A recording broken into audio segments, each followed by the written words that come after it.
कुम्हारी ततैया या भृंगी एक ऐसा जीव जिसका विवरण प्राय सभी शास्त्रों में है। इसका घर में घरौंदा बनाना शुभ होता है अथवा अशुभ, तथा इससे जुड़े ऐसे कौन कौन से तथ्य हैं जिनको जानना आवश्यक है। आइए जानते हैं। यह जीव सामान्यतया पुराने पेड़ों पर या घरों में ही अपने घरौंदे का निर्माण करता है, क्योंकि इसे घरौंदा बनाने के लिए शुद्ध व गीली मिट्टी चाहिए होती है। शुद्ध मिट्टी में अपनी लार मिलाकर यह बड़ी ही कुशलता से अपने घर को बनाकर उसमें अंडे देता है और अंडों को सुरक्षित करने के लिए उनके ऊपर पुनः मिट्टी लगा देता है। वास्तुशास्त्र की माने तो कोई भी ऐसा जीव जो पर्यावरण के लिए अच्छा होता है, वह यदि आपके आसपास हो तो इसे शुभ माना जाता है। कुम्हारी ततैया भी घर के सकारात्मक व शुद्ध वातावरण को देखकर ही अपना घरौंदा बनाता है। जिस घर के पास शुद्ध मिट्टी, शुद्ध जल व शुद्ध पर्यावरण हो, वहीं यह अपना घर बनाता है।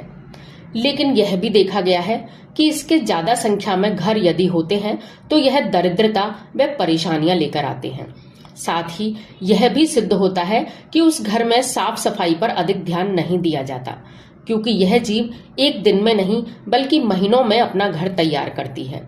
तो पहला सवाल जो मेरे पिछले वीडियो में बार बार पूछा जाता है कि हमारे यहाँ बहुत सारे घर हैं तो भी घर में पैसे की तंगी है, आर्थिक हालात बिगड़े हुए हैं तथा अशांति रहती है, तो उसका यही कारण है कि इसका घर में एक ही घरौंदा होना शुभ माना जाता है। छोटे छोटे व कई घर शुभ नहीं माने जाते, यह दरिद्रता व अशांति लाते हैं। इसके साथ ही कई बार अनुसंधान के आधार पर यह भी देखा गया है कि इससे किसी बड़ी बीमारी के घर में आने का खतरा होता है। घर जितना पीली मिट्टी का, चमकीला, सुंदर व गोल मटके जैसा अथवा लंबा एक छिद्र वाला होगा, उसी को शुभ माना गया है।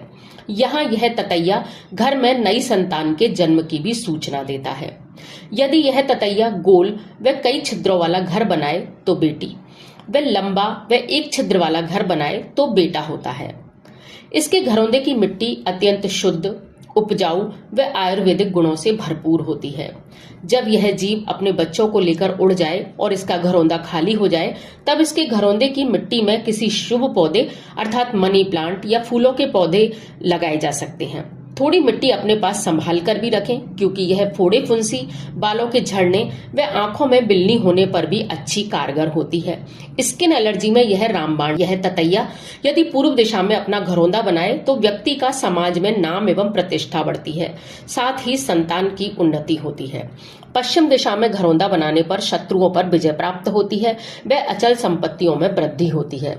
उत्तर दिशा में यही जीव घर बनाए तो धन की वृद्धि देखी जाती है तथा घर में शुभ में मंगल कार्यों का प्रारंभ होता है। वहीं यदि यह जीव दक्षिण दिशा में घर बनाता है तो बीमारी, कष्ट व बड़े संकटों से व्यक्ति की सुरक्षा होती है।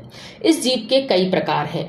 कई प्रकार के ततैये हैं जिन्हें भृंगी के रूप में माना जाता है, लेकिन वास्तव में ततैये से थोड़े छोटे, पीली धारी वाले व काले शरीर वाले ततैयों को ही भृंगी के रूप में माना जाता है। तो कैसा लगा आपको ये मेरा वीडियो? यदि वीडियो पसंद आया हो तो लाइक करें, शेयर करें, सब्सक्राइब करें तथा कमेंट में आपके यहाँ भृंगी को लेकर क्या क्या मान्यताएं हैं मुझे अवश्य बताएं। धन्यवाद। जय श्री कृष्ण।